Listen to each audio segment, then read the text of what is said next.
Bore da, ar ôl cael seibiant bach y sil diwethaf, braf yw eich croesawu yn ôl i bodlediad Gwasanaeth boreol Eglwys Dewi Sant, wrth i ni ddathlu y diolchgarwch am y cynhaeaf. Chwi ddiolchgar bobl dewch, mewn sain moliant llawen hewch, caid y cwd mewn addas hun, cyn y stormydd geaf blin.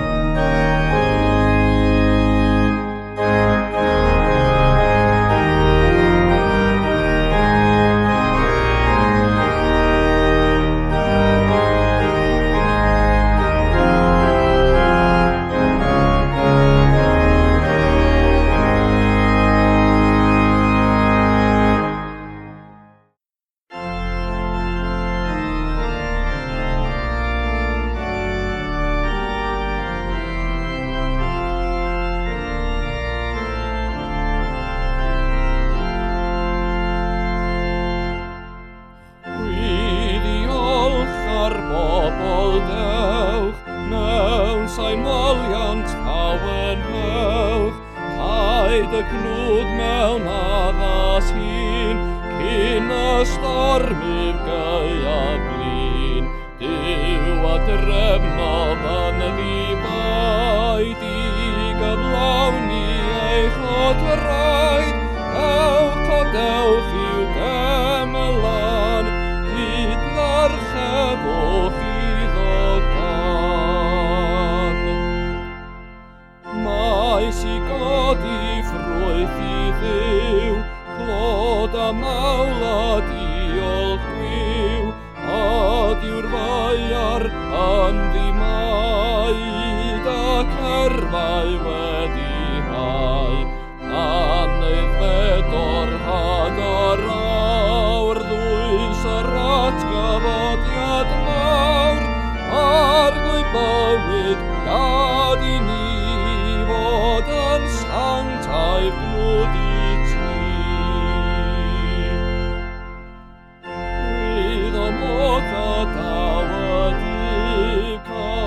cymerir plant a ffydd adref, ac a teflu draw bob adlendid trais a braw. Pryd y bwriar angeli, efrau'r maes i ffermddi, ond y ffrwythlon nid yr iorddwg i mewn i'w neddol sgwr.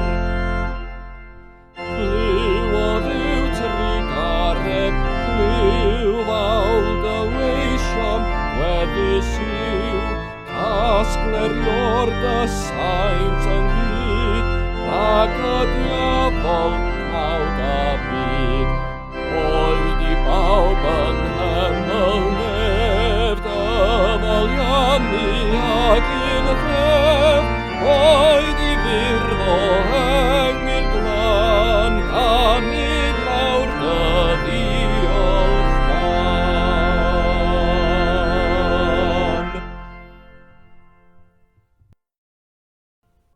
Yn enw'r Tad a'r Mab a'r Ysbryd Glân. Amen. Dad y Gwogoniant, sanctaidd a thragwyddol, edrych arnom yn nawr mewn gallu a thrigaredd, bydded i'th nerth o'r chfygu ein gwendid, i'th lewyrch o leo ein dallineb, ac i'th ysbryd ein denu at y cariad hwnnw, sy'n cael ei ddangos a'i gynnig i ni gan dy fab, ein gwaredwr Iesu Grist. Amen.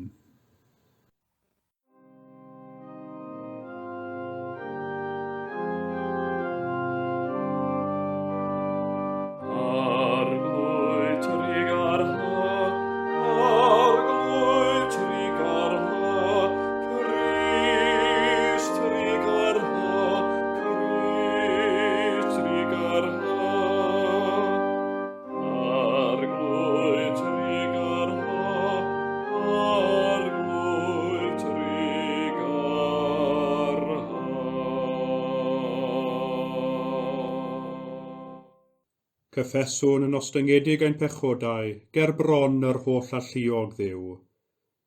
Dad nefol, Yr ydym wedi pechu ar feddwl gair a gweithred, a heb wneud yr hyn a ddylem. Mae'n wir ddrwg gennym, ac yr ydym o ddifrif yn edifarhau. Mwyn dy fab Iesu Grist a fe farw drosom, meddaiau ni'r cwbwlaeth heibio, ac arwain ni yn ei ffordd ef i gerdded fel plant y goleuni. Amen. O llalluog Dduw sy'n maddau bawb sy'n wir a difeiriol, a drygarhau wrthych, a chryddhau o bechod, a'ch cadarnhau mewn daioni, a'ch cadw yn y bywyd tragwyddol, trwy Iesu Grist ein harglwydd. Amen.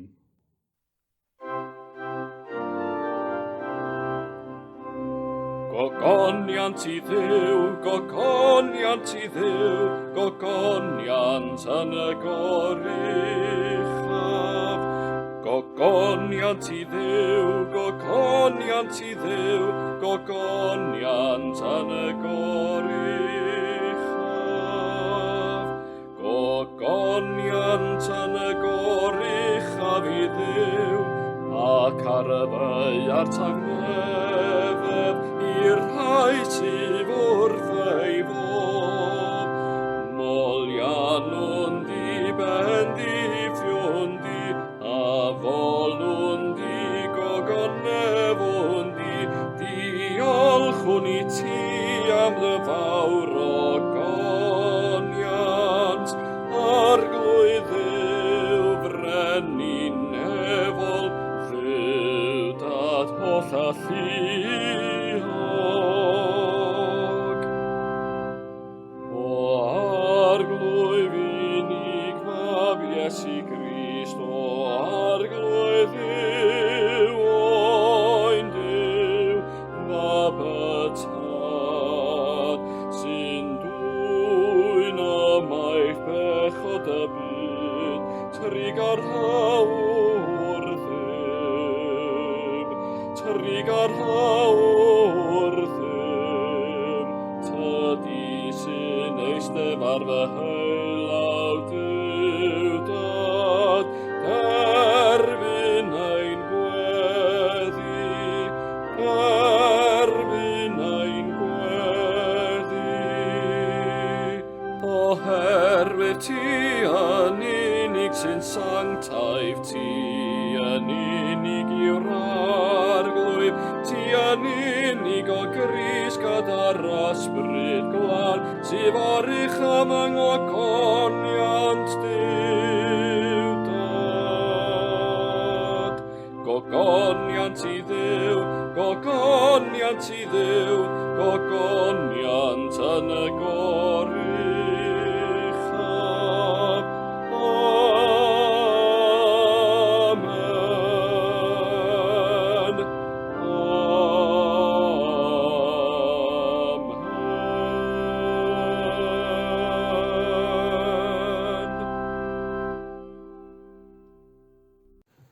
Y colect ar gyfer y diolchgarwch. Gweddiwn. Arglwydd yr holl greadigaeth, yr wyt yn rhoi ni ffrwythau'r ddeiar yn ei pryd ac yn cyroni'r flwyddyn a thaioni, cynorthwya ni dderbyn dy roddion a chylonau diolchgar, i ni ei defnyddio i thogoniant, lles yr rhai sydd mewn angen a diwallu ein anghenion beunyddiol, trwy Iesu Grist bara'r bywyd, sydd yn fyw ac yn teyrnasu gyda thi yn undod yr ysbryd glân, yn un Duw, yn awr ac am byth. Amen. Y darlleniad o'r ail bennod o lyfr Joel, gan ddechrau gyda'r unfed adnod ar 20. Paid ag ofni ddeiar, bydd lawen a gorfoledda, oherwydd fe wnaeth yr arglwydd bethau mawrion. Peidiwch ag ofni anifeiliaid gwylltion, oherwydd bydd porfeidd yr anialwch yn wyrddlas. Bydd y coed yn dwyn ffrwyth, a'r coed ffigys a'r gwynwydd yn rhoi eu cnwd yn helaeth. Blant Seion, byddwch lawen, gorfoleddwch yn yr arglwydd eich Duw, oherwydd rhydd ef i chwi law cynnar digonol. Fe dywallt y glawogydd i chwi, a rhai cynnar a rhai diweddar fel o'r blaen. Bydd y llawr dyrnu yn llawn o yd, a'r cafnau yn orlawn o win a colew. Ad dalaf i chwi am y blynyddoedd a ddeifaodd y locust ar ei dyfiant a'r locust mawr, y locust difaol a'r ciw locust, fy llu mawr a anfonais i'ch misg. Fe fwy tewch yn helaeth nes eich digoni, a mwliannu enw'r arglwydd eich Duw a wnaeth rhyfeddod â chwi. Ni wneir fy mhobl yn waradwydd mwyach, cewch wybod fy mod i yng nghanol Israel, ac mae my fi yr arglwydd yw eich Duw, ac nid neb arall. Ni wneir fy mhobl yn waradwydd mwyach.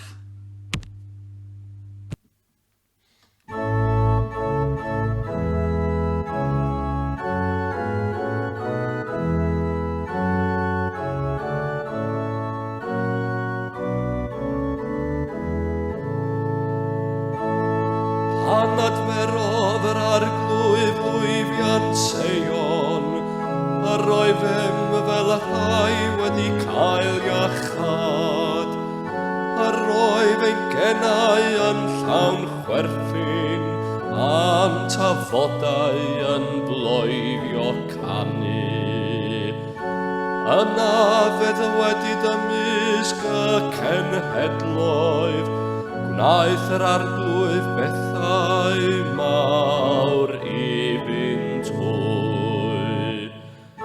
Yn wir gwnaeth yr arglwydd bethau mawr i ni, a bu ni'n ei lawenhau. O arglwydd adfer ein llwyfiant, fel ffrydiau yn y Negev. Yfed i'r rhai sy'n hau mewn dagrau, fedi mewn gorfolef. Bydd yr un sy'n mynd allan dan wylo, ac yn cario ei sach o hadyd. Yn dychwel i drychem mewn gorfolef, ac yn cario ei ysgubau.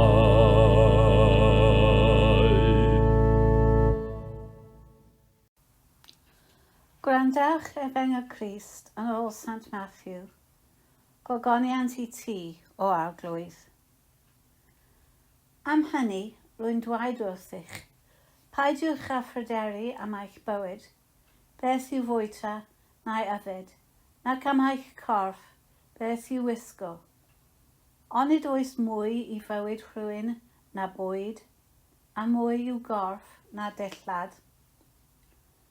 Edrychwch ar adar yr awyr, nid ydynt yn hau nac yn medi nac yn casglu i ysguboriau, ac eto am eich tad nefol am ei bwydw.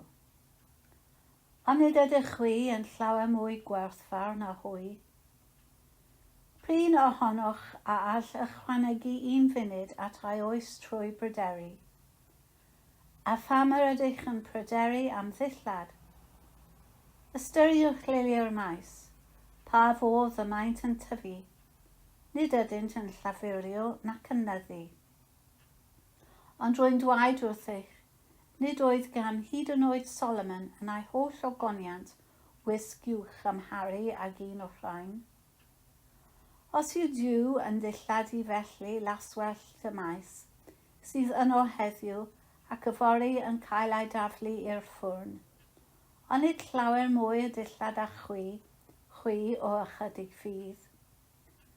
Paidiwch felly a phryderu a dweud beth yr ydym yw fwyta, neu beth yr ydym yw yfed, neu beth yr ydym yw wisgo. Dyna'r holl bethau y mae cenhedloedd yn ei ceisio.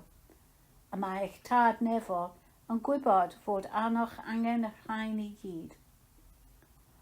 Ond caisiwch yn gyntaf darnas Duw a'i gyfiawnder ef, a rhoi'r y pethau hyn i gyd yn ychwaneg i chwi. Paidiwch felly a phryderu am y fori, oherwydd bydd gan y ffordd a'i bryder a'i hun. Digon i'r diwrnod a'i drafferth a'i hun. Dyma Efengyl yr Eglwys, moliant i ti o Grist. Peidiwch felly a phryderu a dweud, beth yr ydym i'w fwyta, neu beth yr ydym i'w yfed, neu beth yr ydym i'w wisgo. Dyna'r holl bethau y mae'r cenhedloedd yn eu ceisio, a mae eich tad nefol yn gwybod fod arnoch angen yr rhain i gyd. Yr unfed adnod ar 10 o'r 6 bennod o'r Efengyl yn ôl Sant Matthew. Mae'n anodd credu bod y rhod wedi troi unwaith yn rhagor, a ninnau wedi cyrraedd adeg y diolchgarwch am y Cynhaeaf. Mae'r diolchgarwch fel rhyw garreg filltir yn y flwyddyn sy'n dynodi newid y tymhorau. Yng ngeiriau un emyd adnabyddus y Cynhaeaf, gaid y cnwd mewn addas hun cyn y stormydd gaeaf blin. Dros y dyddiau diwethaf yr ydym wedi teimlo'r tywydd hydrefol yn cyrraedd ac yn cydio. Wrth gwrs, testyn y diolchgarwch yw diolch am ysguboriau llawn, neu falle'n fwy addas i ni heddiw, am silffoedd llawn yn y siopau a'r archfarchnadoedd, wedi'r cyfan, y rhain yw ein hysguboriau a'n stordau bellach. Mae'r diolchgarwch yn ein cynorthwyo ni ganolbwyntio ar ein cynhaliaeth gorfforol a'r pethau materol sy'n hanfodol i'n bywydau beunyddiol. Y pethau hynny, yr ydym yn dieddol i gymryd yn hollol ganiataol, ond sy'n anhepgor i'n bywydau ni. Felly testyn ein diolch i Dduw heddiw yw y pethau cyffredin, ond angen rheidiol sydd yn ein cynnal, ac wrth ddiolch amdanynt, yr ydym yn ei gwerthfawrogi o'r newydd, ac wrth ei gwerthfawrogi, fe welwn ni ei gwir werth. Digon hawdd yw i ni fynd trwy fywyd heb feddwl ddwywaith am yr hyn sydd yn ein cynnal, a meddwl o ddifrif o ble daw, enghraifft, ein bwyd neu'n dillad, am y gwaith, yr amser, y llafur sy'n mynd i dyfu'r cnydau a'i cyneuafu, y gwaith o'i paratoi a'i cludo, y gwaith o'i gosod ar y silffoedd cyn i ni gael y cyfle i'w dewis a'i gosod yn y fasged siopa. Yn wir, erbyn heddiw, mae ein cynhaliaeth feunyddiol yn ddibynnol ar gadw'n gymleth byd-eang o bobl, ffermwyr, cynhyrchwyr, cyneuafwyr, cludwyr, prynwyr a marchnatwyr, sy'n sicrhau bod gennym ni yn y wlad hon digon i ddiwallu ein anghenion beunyddiol. Ac wrth i ni ddiolch am ein hysguboriau llawn, mae'n bwysig hefyd i ni gofio a diolch am y gadw'n hir o bobl sy'n sicrhau bod y silffoedd yn parhau i fod yn llawn. Ac os awn ni un cam ymhellach, ac mae'r diolchgarwch yn gofyn i ni wneud hynny, a dilyn trywydd ein hymborth i'w ddechreuad, yr ydym yn dod at ein deiar ffrwythlon. Wedi'r cyfan, y ddeiar sy'n cynnal bywyd, y ddeiar gyda'r haul a'r glaw, y gres, yr oerni a'r tymhorau yn ei pryd. Yr elfennau hynny sy'n rhoi y tyfiant sy'n gwneud i'r cnydau eiddfedu, yr elfennau hynny sydd tu hwnt i'r rheolaeth dyn, ac ar ddiwedd y trywydd hwn y mae Duw, ffynhonnell bywyd, creawdwr a chynhaliwr pob peth. Yn ganolog i'r diolchgarwch, y mae ein cydnabyddiaeth o'n dibyniaeth ar Dduw a'n diolch sy'n ddyledus iddo ef. Wedi'r cyfan, beth ydym ond cydweithwyr Duw, yn gweithio nid yn unig ar ein lles ein hunain, ond hefyd ar lles ein cyddyn ar ddeiar hon. Yr ydym yr un mor ddibynnol ar ffrwythlondeb ac i iechyd y ddeiar am ein cynhaliaeth fenyddiol, ac yr ydym ar y gadw'n hir o bobl sy'n sicrhau bod y silffoedd yn y siopau a'r archfarchnadoedd yn llawn.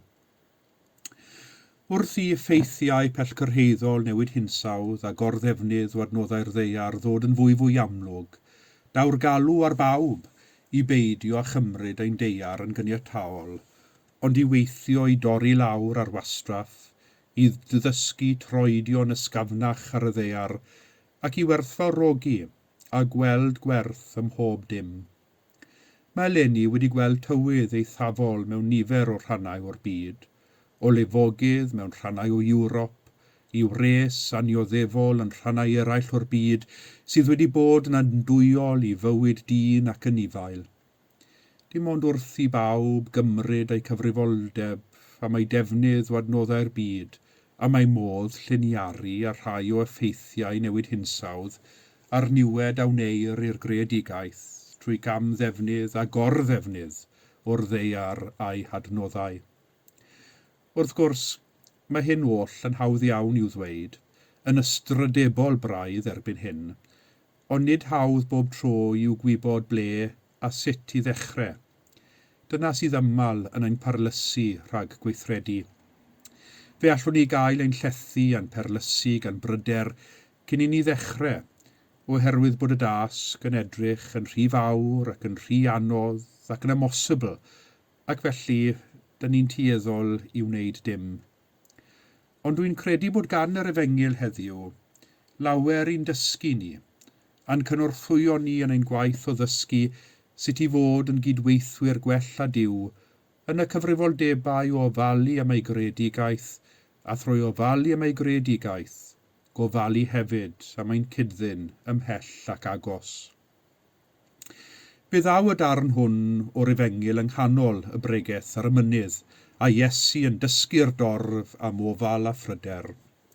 Mae gofal a phryder yn rhan o'n natur ddynol, ac yr ydym yn gallu pryderu am bob math o bethau, o'r pethau mwyaf dibwys i'r pethau mwyaf pwysig. Yn ystod y 19 mis diwethaf, yr ydym pob yr un ohonom, dwi'n siŵr wedi derbyn ein siar o bryder. Mae'n sicrwydd o unrhyw fath yn arwain at deimladau o bryder a gorymateb ar y degau. Dim ond wythnos ddiwethaf y gwelon ni effeithiau y pryder hwn yn genedlaethol. Cyn gynted y gydaeth y newyddion bod un neu ddwy orsaf petrol wedi gwerthu allan o danwydd oherwydd diffyg cludwyr, fe benderfynodd nifer, gan gynnwys fi fy hun, yn fuan iawn bod angen llenwi'r car rhag ofn i ni fethu a chael rhagor petai angen. Yn sydyn, roedd ciwiau o geir tu allan i'r gorsafoedd petrol a nifer o'r safoedd yn rhedeg allan o danwydd o fewn dyddiau gan greu mwy o argyfwng nag oedd rhaid. Y mae pryder yn emosiwn cryf. Y peth cyntaf y mae Iesu'n gofyn i ni wneud yn wyneb pryder yw edrych yn gyntaf oll ar y greadigaeth o'n hamgylch. Edrychwch ar adar yr awyr, meddai, ystyriwch lili'r maes. Pryd oedd y tro diwethaf i ni'n wneud hyn? Dim ond wrth i ni gymryd yr amser i edrych a sylwi ar yr ymrywiaeth o fywyd sydd o'n hamgylch a gweld yr holl brydferthwch sydd yn myd natur, a gallwn ni werthfawrogi'r cyfoeth sydd yn rhan o'r greadigaeth. Byddai'n braf petai'n gallu byw fel adar yr awyr neu fel lili'r maes, ond wrth gwrs mae'n rhaid i ni hau amedu a chasglu ysguboriau, ac mae'n rhaid i ni lafurio a nyddu mwyn dilladu ein hunain. Ond dydy hynny ddim yn golygu na allwn ni ddysgu o fyd natur chwaith. Yn enwedig, pan feddyliwn ni am ein cyfrifoldebau tuag at y greadigaeth, a dysgu troedion ysgafnach ar y ddeiar. Mae adar yr awyr yn cymryd digon i gynnal ei hunain, ac ychydig iawn yw'r gwastraff y maent yn ei gadael ar ei hôl. A dyna'r werth sydd gan adar yr awyr i ni a lili'r maes, cadw bywyd yn syml a dysgu troedion ysgafn ar y ddeiar. Yn ail, mae Iesu'n gofyn i ni beidio a gadael i'n pryder am yfori ein hatal ni rhag gweithredu yn y presennol. Wedi'r cyfan, ni wyddom beth a ddaw yfori. Yr unig beth a gallwn ni ei wneud yw gweithredu yn y presennol, oherwydd ein presennol sy'n lliwio ein dyfodol. Mae'r holl ddarogan am effeithiau newid hinsawdd yn y dyfodol yn gallu bod yn frawychus, tymheredd y blaned yn codi, lefelau'r môr yn codi ac yn y blaen. Ond nid pryderu am y dyfodol y dylem wneud, ond yn hytrach gweithredu nawr yn y presennol, i wneud y newidiadau bychain yn y ffordd yr ydym yn byw, gan osod y greadigaeth yn gyntaf, oherwydd y mae pob newid bach yn y presennol yn arwain at gynnydd pellach cynnydd a fydd yn lliwio'r dyfodol gwell. Ac yn drydydd, ac y mae hyn yn dod â ni nôl at y gair diolch. A meithrin yno mae'n hunain agwedd o ddiolchgarwch, am y gynhaliaeth a dderbynion, am y gadwyn o bobl sydd yn diwallu ein anghenion, am y ddeiar hon sydd yn ein cynnal ac am y diw sydd yn ein cadw. Oherwydd trwy ein diolch y gwerthfawrogwn o'r newydd yr hyn oll sydd gennym, ac yn y diolch a'n gwerthfawrogiad fe welwn ni ei gwir werth, a'n rhan ninnau fel cydweithwyr a diw yn y gwaith o ofalu am y greadigaeth rhyfeddol hon yr ydym yn rhan ohoni. Y greadigaeth cofiwn, a daeth Iesu Grist ei hun yn rhan ohono, a rhoi ei fywyd drosto ar y groes. Amen. Cyd adroddwn y credon Eceia. Credwn yn un Duw, y Tad holl alluog, gwneithir o'r nef a deiar a phob peth gweledig ac anweledig. Credwn yn un arglwydd Iesu Grist, unig fab Duw, a genhedlwyd gan y Tad cyn yr oll oesoedd. Duw o dduw, llewyrch o lewyrch, gwir dduw o wir dduw, wedi ei genhedlu, nid wedi wneithir, yn un hanfod ar Tad, a thrwyddo ef y gwnaed pob peth. Ein mwyn ni ac ein hiachawdwriaeth, disgynodd o'r nefoedd, trwy nerth yr ysbryd glân daeth yn gnawd o fair forwyn ac fe gwnaed yn ddyn. Fe groeshoeliwyd drosom dan Pontiws Peilat, dioddefodd angau ac fe claddwyd. Atgyfododd y trydydd dydd yn ôl ysgrythyrau ac esgynodd i'r nef, ac yma'n eistedd ar ddy heilawr Tad, a dawd rychefn mewn gogoniant i farnu'r byw a'r meirw, ac ar ei deyrnas ni bydd diwedd. Credwn yn yr ysbryd glân, yr arglwydd rhoddwr bywyd, sy'n deillio'r Tad a'r mab, ac ynghyd â'r Tad a'r mab a gyd a ddolir ac a gyd o goneddir, ac a lefarodd trwy'r proffwydi. Credwn yn un eglwys lan gatholig ac apostolig, cydnabyddwn un bedydd myddeiant pechodau, a disgwyliwn ym atgyfodiad y meirw a bywyd y byd sydd i ddyfod. Amen. Coron hardd roes dar y flwyddyn, coron odd ei oni llawn, mor amrywiol yw'r bendithion yn ddian cyfarfod gawn.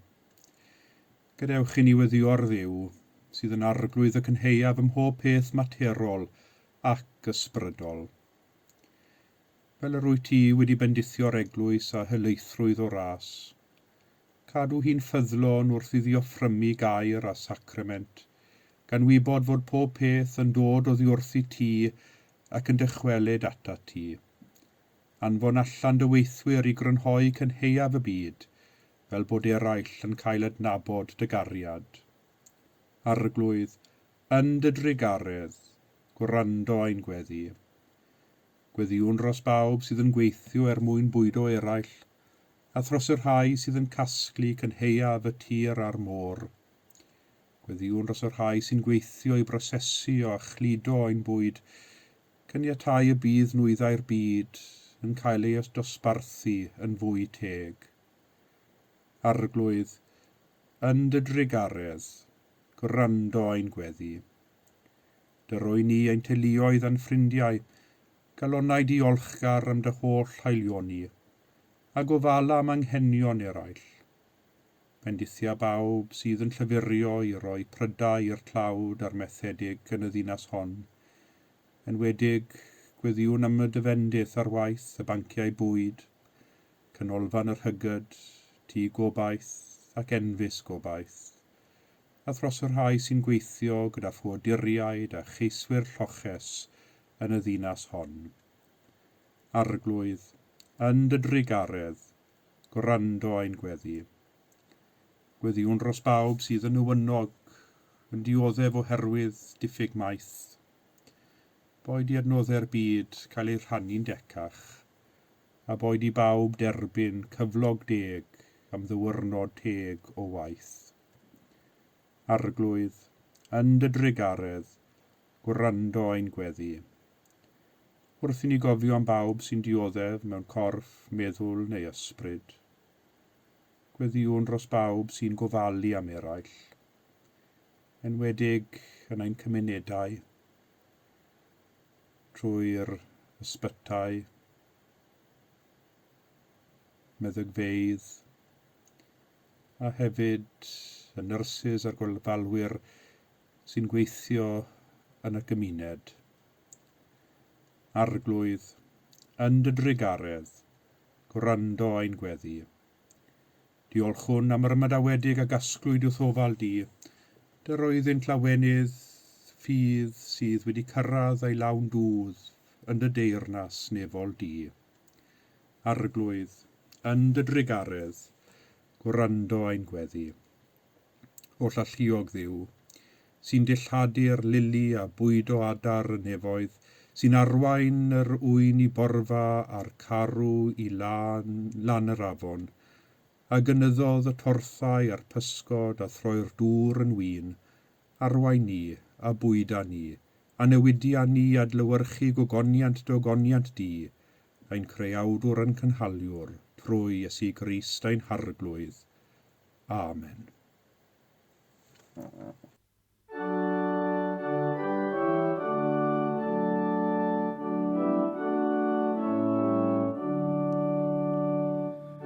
Diolch i ti arglwydd am bob dwyfol ddawn. Diolch am ganhaiaf ans giboriaeth hawn. Diolch am dymhorau a phob tyfiant hir. Caws o modd dau honni fyddi llawnder gwir.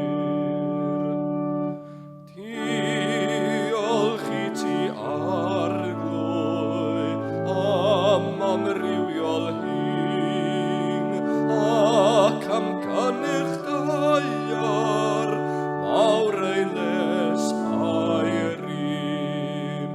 Am bob difon iechyd, am bob toriad gwawr, canon fawli arddel dy haelion i mawr.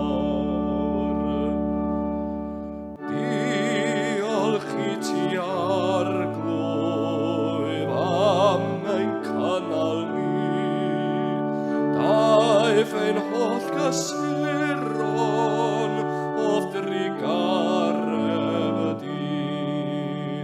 Adnau llawnder cofiwn, holl driainiaid byd, boed ein gwaith a'r gweffi drostynt hwy i gyd.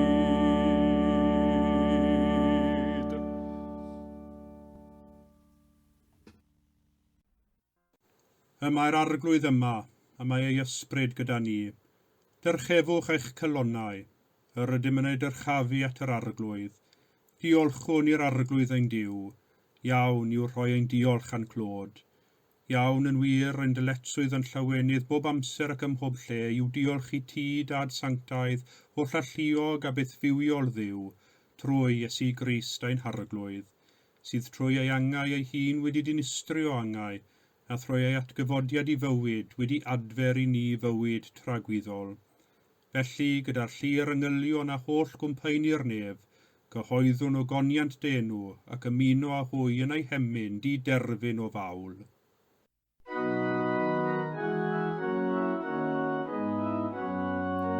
Sanctaeaf, sanctaeaf, sanctaeaf arglwydd Duw gath ei hanner.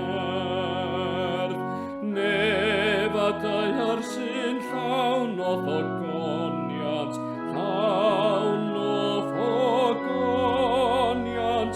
Hosanna, Hosanna, Hosanna yn y goruchaf.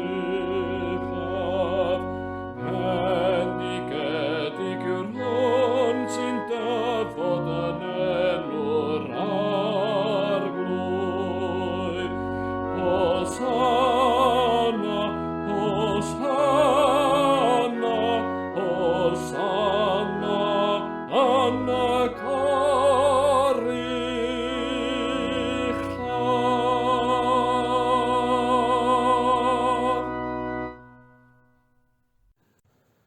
ac fe gofiwn sefydlu swper yr arglwydd trwy wrando ar eiriau'r apostol Paul. Oherwydd fe dderbynies i oddi wrth yr arglwydd, yr hyn hefyd a droddodais i chwi, i'r arglwydd Iesu, y nos y brydychwyd ef, gymryd bara, ac wedi iddo ddiolch fe'i torodd a dweud, hwn yw fy nghorff, sydd ar eich mwyn chwi, gwnewch hyn cof amdanaf. Yr un modd hefyd fe gymerodd y cwpan ar ôl swper gan ddweud, y cwpan hwn yw'r cyfamod newydd yn fy ngwaed i, gwnewch hyn bob tro yr yfwch ef, cof amdanaf. Oherwydd bob tro byddwch yn bwyta'r bara hwn ac yn yfed y cwpan hwn, yr ydych yn cyhoeddi marwolaeth yr arglwydd hyd nes y daw. Fel y dysgodd ein hechawdwr ni, gweddiwn yn hyderus, ein tad, yr hwnnwyt yn y nefoedd, sancteiddiau'r denw, deled y deyrnas, gwneler dewyllus, megis yn y nef, felly ar y ddeiar hefyd. Dyroi ni heddiw ein bara beunyddiol, a maddau ni ein dyledion, fel y myddeiwn unain dyledwyr, ac nac arwain ni brofedigaeth, eithir gwared ni rhag drwg, gan is eiddot ti o'r deyrnas a'r gallu a'r gogoniant, yn oes oesoedd. Amen. Cymerwn enid i fyfyrio ar y cymyn bendigaid, ac ar o chymyn Iesu, gwnewch hyn cof amdanaf.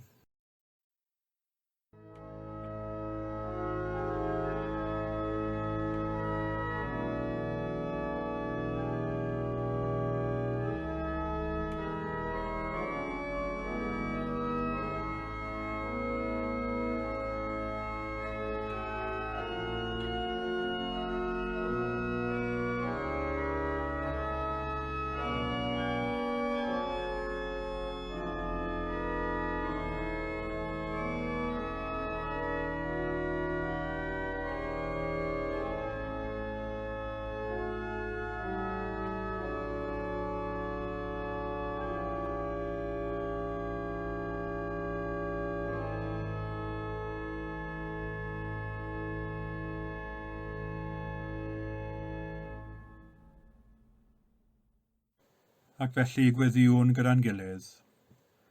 O wynfededig arglwydd, mewn undod ath bobl ffyddlon ledled y byd, ger bron pob allor yn dy eglwys lle dethlir yr Iwcharist, dymunwn offrymu ti fawl a diolch. Cyflwyna fi ti fy enaid am corff, gan dair ewyllysio bod yn un a thyn wastadol. Am na alla fy nawr dy dderbyn yn y sacrament, tyrd yn ysbrydol i'm calon. Gwnaf fy hun yn un a thi, cofleidiaf di a chalon, meddwl ac enaid. Na foed fyth i ddim dy wahanu di o ddiwrthyf, fel y gallaf fyw a marw yn dy gariad. Amen.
Diolchwch i'r arglwydd, oherwydd graslon yw, a'i gariad sy'n dragywydd.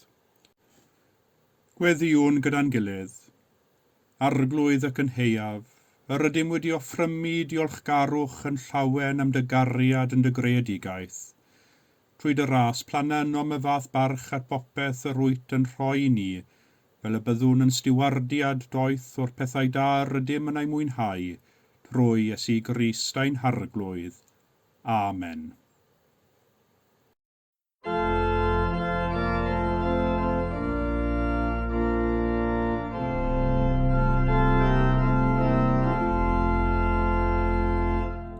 Mae grasysau heb ei haeddi ar ein bwrfo hyd yn llawn, a chasuron yn diferu ar ein llwybrau llawen hon.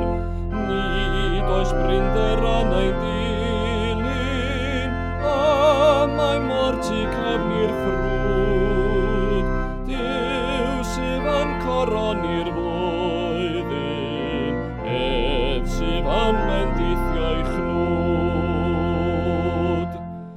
Oes yma sy'n curo dwylaw, bloeddiant canid yn ei llwyth, a fydd calon dyn yn ddistaw, wrth fwynhau y graslon ffrwyth. Mae canghennau ffrwyth o natur yn grymu tu ar llawr, ac yn dysgu i bechadur gofio Duw ragluniaeth mawr.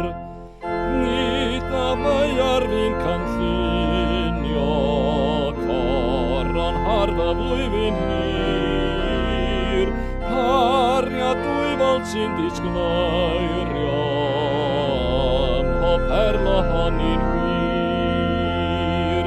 Tafodd gobaith blwyddyn newydd gyda'r grawn a digon i'w, na foed ein telynau'n chroni, canwn ac addolwn y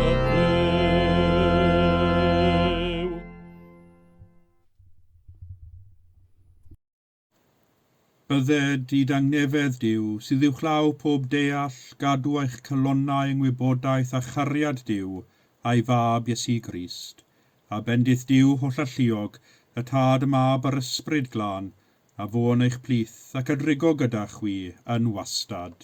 Amen.